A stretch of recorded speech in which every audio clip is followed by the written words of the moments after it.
Just one night, all we got. Just one night, all we got. Just one night, all we got. Just one night, all we got.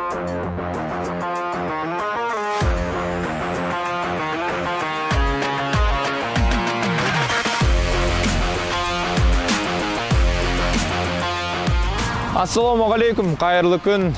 Арадыға өте ұзақ уақыт салып, біз Картас YouTube арнасы қайтадан оралдық. Оның тұрақты жүргізушісі мен Ахмадиев Төлеген.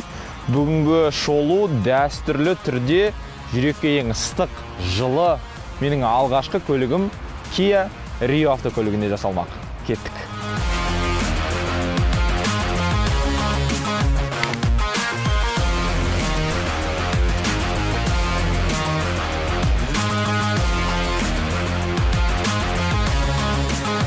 Автокөлік нарқы жалпы есінен адасқан секілді. Тіпті салоннан жаңа алынған көліктер арада 2-3 ай өте келе өзінің бағасын күрт өзгертіп көтеріліп жатыр. Қарапайым халықтың жағдайы сол күйі қиындап бара жатыр. Қазіргі таңда көтеріліп жатқан утилизбор мәселесі шешілетін болған жағдайда біздің жағдай қалай болмақ көлікке қатысты? Халықтың басты сұрағы сол. Қазіргі таңда тіпті кейбір көліктер өтпей де жатыр, себебі халықтың қолында кейбір адамдарда ақша болса да, олар осы жаңалықты, осы келе жатқан жаңа заңды күтіп отыр. Енді қазіргі таңда шолу жасалып жатқан уақыт бұл бізде ақпан айы болатын болса, енді ол заңнама біздің есебіміз, біздің болжауымыз, біздің естуіміз бойынша наурыз айында қабылдану керек. Екінші нарықтағы қолда жүрген көліктердің бағасы қандай болады? Автокөліктерді сататын салондардағы үнемі бітпейтін кезектерден ол жердегі көліктердің бағасы қандай болады? Бір құдайға аян. Kia Rio 4-ші дәуірлеу кезеңінде нақты құжат бойынша 2021 жылғы, бірақ нарыққа 2017 жылы енген болатын. Бұл 4-ші дәуірлеу кезеңіндегі Rio. Rio алғаш рет нарыққа 2000 жылы кіріп, 2005 жылға дейін 1-ші дәуірлеу кезеңінде сол дәстүрлі 1.4 MPI мотор, 100 аттың күші бар. Сондай қарапайым 4 сатылы автомат, 5 сатылы механикамен жұптасып нарықта жүріп жатты. Бірақ дегенмен кәрістердің өзінде оңтүстік Кореяда бұл Kia Pride есімімен атақты болды. Одан кейін 2-ші дәуірлеу кезеңі келді, 2005 пен 2010-ның аралығында. Және ең атақты бізде Kia Rio-ны танытқан, сонымен қатар жалпы TMD елдерінің ішіне танымал болған 3-ші дәуірлеу кезеңіндегі Kia Rio нарыққа шықты. Ол 2011 жылдан бастап, сонау 2016 жылға дейін жарық болды. Екі рестайл, қазіргі біз Алматы қаласында не болмаса бүкіл Қазақстан деңгейінде көріп жүрген қазақстандық нөмірлермен, қырғызстандық нөмірлермен, сонымен қатар орыс нөмірлермен, атап айтқанда орыс нөмірлермен жүрген Kia Rio-ның көп санаты сол нақты 3-ші дәуірлеу кезеңіне келген. Айтып айтпай не керек, енді бұл көлік туралы халық менен қарағанда жақсы біледі, шыны керек. Өйткені бізде таңдау болған кезде акцент осының өзінің бір санатты, бір сыныптас, кластас Polo дейміз, немістерден ең дәстүрлісі және қолға тиген осы көлік болды. Акцент енді екеуі бір платформада, оны білесіздер, бірдей қозғалтқыш, бірдей күш, барлығы бір, дөңгелек базасы, салон барлығы бір. Бұл жерде ең тек қана таңдау адамның өзіне байланысты. Kia автоконцерні нарыққа ұсынып жатқан осы Риодан бастап Cerato, Soul, Kia Morning дейміз, Kia Picanto дейміз, одан бөлек Kia Sportage, Kia Sorento дейміз, барлығының бір кішігірім ұсақтықтары бар. Ол әрине радиатор торы.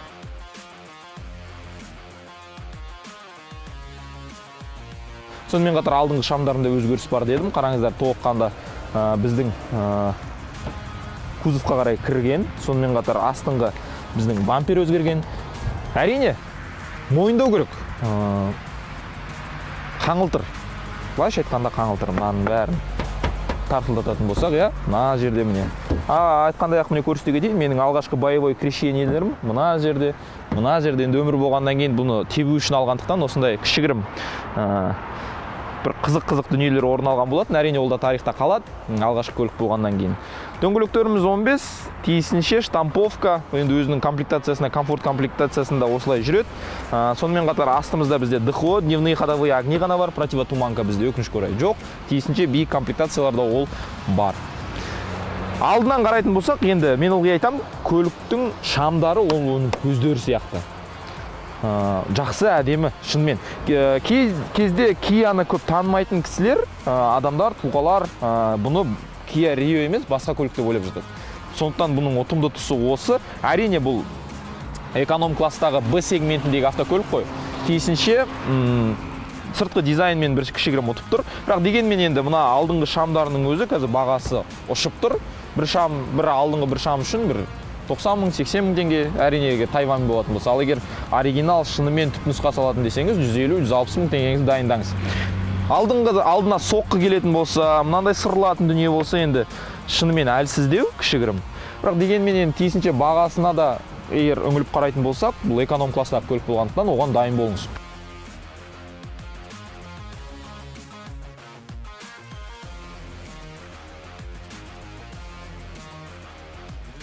Төртінші дәуірлеу кезеңінде До-Рест бар. Ол 2017 мен 20 жылдар аралығында жарық көрді. Оның ішкі панелі, ішкі интерьері тура осыдан алмайды. Тек қана сыртындағы шамдарда өзгерістер бар. Енді ішкі интерьері бойынша жалпы мына спицалы рөл бізде қазір Sportage-да жүр, барлық көліктерде жүр. Кияның біз білетін Ceratо'да да осы рөлдер жүр. Енді өте жақсы, жеңіл, ыңғайлы. Енді менің бір ішім ашитыны, бір ішім күйетіні ол мына панельдің мына жерден жасалғаны. Ол алып бір тұмсығын бет кесіп тастаған сияқты да. Шығыңқы, сонымен кетеді, асты қарай түсіп кетеді. Осыны бір үшбұрыштап, не болмаса бір ыңғайлап, жағы жетпістерде, не болмаса мен айтпақшы жаңағы акценттердегідей жасайтын болсақ, керемет болатын еді. Әрине, ол да бір енді бір шешім. Комфорт комплектациясында өздеріңіз көріп отырсыздар, қарапайым дефлекторлар, қарапайым бізде магнитофон, мафон. Бір айтарлықтай ештеңке жоқ. Міне менің қосымша орнатқан бағанағы айтпақшы шынтақ қойғышым бұл бізде негізгі комплектацияда болмаған. Көлік бойынша енді астыдағы поддон дейміз, астын қорғайтын темірді қаңылтырды орнатсақ, нұр үстіне нұр болатын еді, тастан, түрлі дүниеден қорғайтын. Защита картера дейміз ғой, сол бойынша, сол жасайтын жұмыстар бойынша. Әрине, егер де қаражатыңыз болса, бұл Риодан да бір күшті бір майшелпек жасауға болады. Мен көргенім бойынша әлеуметтік желілерде тіпті мына бізге көрсететін басты консольдің өзін өзгертіп жатыр. Енді бізде тіпті көліктің қай есігі ашылғандығын, сонымен қатар жаңағы қосылған кезде бұны толыққанды электронды нұсқаға өткізген Риолар болды. 1.6 мотор, бұл шанаққа енді шамалы аздау шыны керек. 2 литр болса мен қуана теуіп жүретін едім. Себебі 1.6 Алматы қаласында тауға қарай толық салонмен бір шама қиналатын кездері болады. Ол бір мәселе. Екінші мәселе, жүздікті 10,2 секундта жинайды. Енді бұл ресми өндірушілердің бекіткен құжат күйінде берген дүниесі. Ал бірақ негізінде қазірде оны көрсетеміз, бір 12-13 секундта жүзді алады. Ол енді тиісінше біздегі автомат бар. Автоматтың өзінің бір әрекеті бар. Кәдімгі 6 сатылы гидротрансформаторлы автомат. Бұдан енді не сұрайсың шынымен? Нарыққа енгізілгеніне де көп болды. Барлығы қарапайым дефлекторлар біздің. Барлығы қарапайым. Интерьер. Шыны керек, біз бұл автокөлікті алған кезде бұл сомаға негізінде шетелмен салыстырмалы түрде айтамыз ғой, қымбат шынымен деген сияқты. Қайта бір жағынан шүкіршілік ету керекпіз ба деп те ойлаймын. Себебі осы санаттағы 1.5 литрлі өзге де өндірушілерден қарағанда Рио бір адым, 2 адым алда тұр. Оны мойындау керек.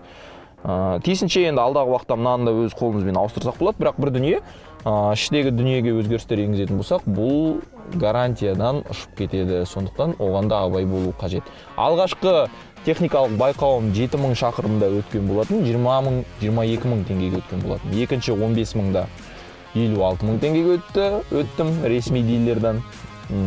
Ол кезде барлық фильтрлар, майдың, іштегі желдің, ауаның, сонымен қатар жанармайдың фильтрлары ауысты. Сонымен қатар дәстүрлі Рионың моторына құятын W30, көп жайда кейбір W40 құяды. Енді тиісінше енді неге қарай, ұстанымыңызға қарай, қалтаңызға қарай деген сияқты сол моторлы майын құяды. Одан бөлек енді әрбір 8000 шақырым сайын енді мотордық қозғалтқышты майын ауыстырып отырсақ, бұл Рио әлі де 5-6 жыл қызмет ететіні шүбәсіз. Ол уақытпен тексерілген.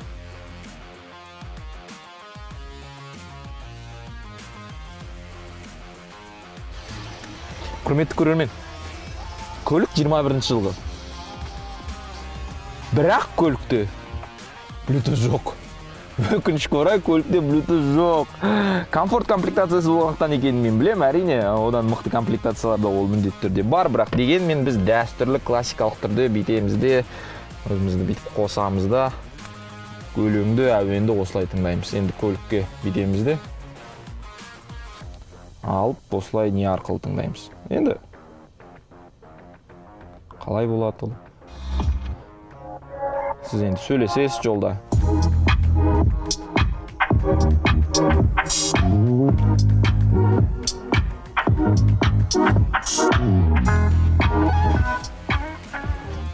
Енді акценттің осы тұста ұтқан тұсын айтайын. Мен 2021 жылғы акцентке отырып көрдім. Олардың дыбыс, яғни колонкалары мынадан қарағанда мықтырақ. Оны мойындау керек, мен мойындаймын. Енді жүргенде бір 6 ай болған жоқ, қазірдің өзінде байқасаңыз бір өзгеше дыбыс бар. Және үлкен жаңағы сияқты бастарды толыққанды ала алмайды. Ол жағынан акцент ұтып тұр. Себебі біз білесіздер, осы уақытта алдында жасаған, жаңағы Сонатаға жасаған шолуымызда ол жерде бус жүйелік колонкалар орнатылған. Тиісінше акцентке де соның бір өзгеше бір аналогы орнатылған болып тұр. Әрине мен JBL не болса жаңағы өзге де демеймін, бірақ дегенмен акценттен мықтырақ. Оны ылғи байқаймын, үнемі байқаймын. Көшеде, өзге де автокөлік иелерімен сөйлескен кезде ол аңғарылып қалады. Ол да енді әрине сұрақ емес, егер де қазіргі жастықтың буымен жүк қоймасына үлкен сабвуфер салатын болсаңыз, ол да шешілген сұрақ. Жүк қоймасы демекші. 480 литр сыйымды, сонымен қатар артқы орындықтар құлайды. Алматы қаласы бойынша Шымбұлақ дейтін болсаңыз, шаңғыларыңыз салып қоюға болады. Ол да бір үлкен плюстерінің бірі. Минустердің тағы бір дүниесі, артқы орындықта біздің жолаушылар отыратын артқы орындықта кей жағдайда су кетіп жатады, дымқыл. Оның бірден бір шешімі, сонымен қатар оның үлкен проблемасы ол багажниктен, яғни жүк қоймасынан жүк салатын бөлімден өтеді екен. Ол да проблемалардың бірі. Яғни герметик не болмаса арт жақта дұрыс бекітілмеген, дұрыс жабылмаған, дымқыл ылғал жинайды екен. Ол әрине осының алдындағы 3-ші дәуірлеу кезеңіндегі Риоларда болған кәдімгі ярый болячкалардың бірі. Мына көліктен де ол шығуы мүмкін. Естеріңізде болсын. Негізі теориялық түрде айтып жатқаным ғой.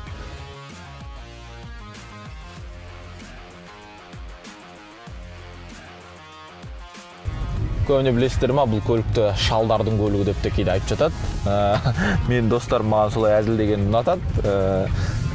Дым да шалдардың көлігі емес. Жастарға арналған жақсы. Тәуба, қатты не керек енді сізге.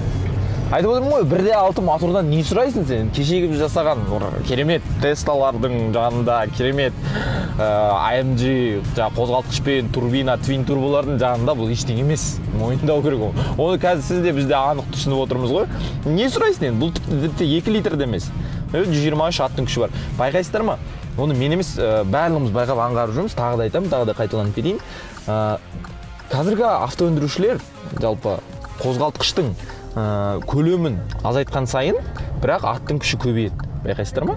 Енді ол тиісінше компрессормен, турбинамен шешіліп жатыр, ол сұрақтың барлығы.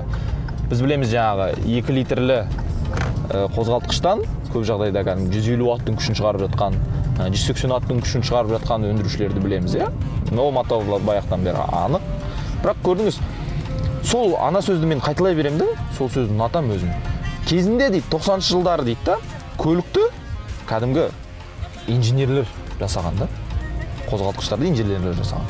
Қазір көліктерді маркетологтар жасайды. Неге? Себебі ол сыну керек, ол табыс әкелу керек, оның қосалық бөлшектерін алу керек деген сияқты. Айтып отырмын, катушка, щетка, одан кейін свеча, өзі 300 мың шақырып жүргеннен кейін өзі дәстүрлі өзінің сондай аурулар пайда бола бастайды. Енді 300 мың жүрем дегенше өзі қаланың ортасына салмайтын болсаңыз, енді тек қана қалалық жағдайда внутри города деп айтамыз ғой, жүретін ғана болсаңыз, онда біраз жүру керексіз негізі, біраз жыл ие болу керексіз бұл көлікке кәдімгідей, иелік етесіз. Ал енді қаланың ортасына, оңтүстікке қарай, Ұлы Жібек жолының бойымен, таксовкаға жолаушыларды тасымалдап жүретін болсаңыз, әрине бір 2-3 жылда еркін жүріп тастауыңызға болады ол жолды. Ол бір мәселе. Екінші мәселе, қазір көлік пайда болғаннан кейін мен түсіндім да, мына дүниені түсініп жатырмын. Бір мықты, бір кәмпит күйіндегі көлікті есі дұрыс емес болмайтын жүріспен айдап бір жылдың ішінде шашып тастауға болады. Ол факт, дәлелденген. Мұның бәрі біледі. Не болмаса, тіпті ескі анау 91-ші жылғы көлікті бір қалыппен айдап, әлі күнге 30, 40 жыл, 50 жылға дейін тебуге болады. Әрине бұл жерде өндірушінің уақыты және өндіру кезеңі ғой. Бұл айтып отырмын ғой, енді 21-ші жылы шығарылса, енді қаншаға шабатыны енді белгісіз. Бәлкім 2025-26-та бүкіл 21-ші жылы шыққан Риолар шашылып қалатындар, білмеймін. Бәлкім ол жүреді. Ал негізі енді өзінің резерві айтады, 5 жылға дейін енді еркін қызмет көрсету керек өзінің қожайынына дейді. Енді оған сенеміз, оған мәз боламыз, қуанамыз. 5 жылға дейін көліктің мәселесі шешілген болса, ол әрбір сату алушыны қуантады. Әрине, дыбыстарды жою жағынан өте үлкен проблема. Дөңгелектің қазір өзін қалай істеп келе жатқанын толыққанды сеземіз. Мотор осылай өрге шыққан кезде ақырғанын сеземіз. Сондықтан бұл енді шумоизоляцияның нашарлығын аңғартады. 3 слойлы жаңағы шумоизоляцияны жасауға болады. Ол автокөліктің салмағына тағы бір 50 килограмм, 50 келі қосады. Дегенмен енді тиісінше одан кейін көлік бір шама жақсарып қалады. Ол да бар дүние. Бұл мәселе сол өндіруші біздің Сарыарқа автопромға да айтылатын дүние ғой. Әрбір деталь, әрбір баптаулар, оның бәрі қаражат қой. Оның бәрі өндіріс, сондықтан көп көлемдегі өндірісте болып жатқандықтан ол да салынбайтын шығар. Сол мәселе. Енді қазіргі көліктердің бәрінің актуалды проблемасы сол ғой негізі, шумоизоляция. Келе жатырмыз, гулеп тұрады. Алматы Қапшағай жолында тіптен көлік 180, 160 шақырымды жинаған кезде. Негізі 160, 167, 170 шақырымды жинайды. Одан кейін 180-ге барған кезде бұл дірілдеп кетеді, қинала бастайды.